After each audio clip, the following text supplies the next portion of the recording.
feel like your vision was like be really disruptive and physical. Would you say you guys were like 20% there, 50% there, 70%? You know what I mean? Yeah, I think it's shown up at times, but not as often enough as we'd like it to be. I think that we've gotten it in spurts, and in those moments, it's helped us. I think that we've had this, really be consistent and persistent in pushing, just how disruptive we want to be. So we've had to tweak it at times based upon who's been available and who hasn't, but overall, I would say that we're not quite where we wanted it to be in terms of a disruption standpoint. Yeah. When it comes to like Brittany Sykes and Gabby Williams, obviously people see the pressure they put on the rim, but other aspects of their game, I just wanted to get your thoughts on as far as like rebounding and just other intangibles that they bring to the table. I think it's on the defensive side too, the pressure that they put on you defensively and being able for them to be disruptive on the perimeter, I think sets the tone for their team from a defensive standpoint. Obviously, offensively, their ability to slash, their ability to play off the dribble and get into the paint is explosive as well. And so they've got a lot of versatility there. I think adding Brittany Sykes has just added to what the potency that they already had. And then obviously we know what their bigs are capable of as well with NECA and with Ezzy and Malunga. And so all across the board, they're well-rounded. We got to do a great job at protecting the paint, both in transition and in the half court. So with Malunga, I mean, we've seen that she can absolutely dunk. Yeah.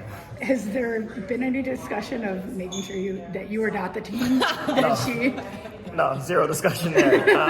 No, I think 2 points is 2 points, and so we gotta protect the basket, protect the rim, protect the paint as best as we can. She runs the floor extremely well. Obviously, she uses her length well on the offensive glass and just finishing inside. So we gotta do a good job being physical with her and getting her far away from the basket as we can.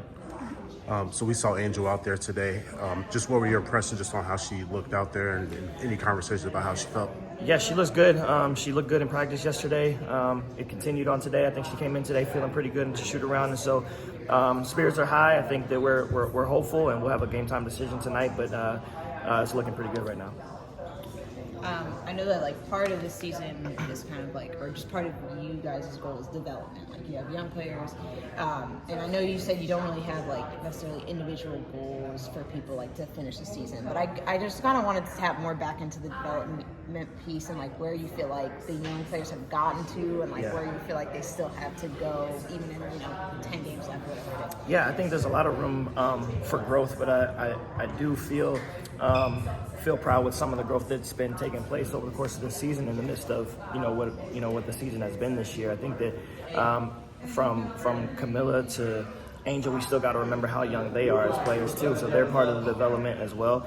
And then when you look at Haley and with Maddie, they've gotten a lot valuable minutes that some rookies haven't, and so the experience that they're getting, the live on-court, in-game experience is invaluable to them, and it's crucial to their growth moving into their second year next year. And so I've been pleased with the growth that we've seen thus far, but there's still a lot of room for more. Piggybacking off of what you're speaking to about the development and things of that nature, how have you felt about the evolution of the pacing and spacing of your offense over the course of the season? I think it's been really good at times. The thing about our offense is like when the ball is moving and when our bodies are moving, like it looks a lot better than when it's not. It's very little room for some middle ground there. We either look really good or not, and so a lot of it is predicated off of our movement on and off the ball. And I think that for us, we generate a lot of open shots. We've struggled to finish. We've struggled to shoot the ball at a high clip at times throughout this year, but I think that we're understanding more of what the shots look like and where they come from. I think the way we generate shots is a little bit different because of how our bigs facilitate. Our guards are more floor spacers than creators and facilitators, and so we've had to tweak some things a little bit in that regard. But I think that we got to focus in more on our conversion rate as opposed to the shots that we're generating. I think we're pretty pleased with how that's going on. I just had one on your ATLs. One of the things I've noticed, just obviously they've been really good when you have done them. What have you just learned, I guess, in those scenarios, just how they've been so effective for you? I think it's just being intentional on what we're looking for, but then also it's the point of where we have the most focus, and it's like for us, it's the in-game flow that we got to get a little bit more consistent at in terms of execution. But we've been pretty good all season long at executing out of timeouts and on dead balls and things like that. And so we got to maintain that, but we also got to be, again, a little bit more consistent just with our in-game flow of being able to maintain our pace and our spacing and our movement so that we can execute. Okay, so I have one last one.